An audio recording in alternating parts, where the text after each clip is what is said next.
In 1999, Professor B.C. was ran to be governor of Anambra State. In the primary, he lost. Professor B.C. I wasn't part of the election, wasn't the party member. In 2001, they found out that the governor then wasn't doing what he expected, and a group of people approached him and say, you plan to contest in 2003.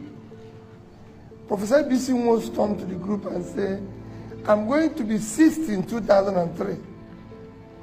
Nobody, no 60-year-old can govern Anambra State.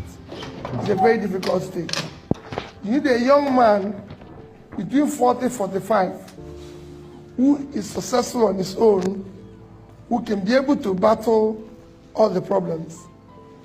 And he was asked, this happened in December 2001, and he was asked, as Professor B.C. was, actually December 2000, not 2001, sorry, that he should give them somebody. Eventually, they ended up 3 names that they can approach to do the job. I didn't know all this discussion. It was not that I knew. I was just in a bank, as Fidelity Bank, which is mentioned now.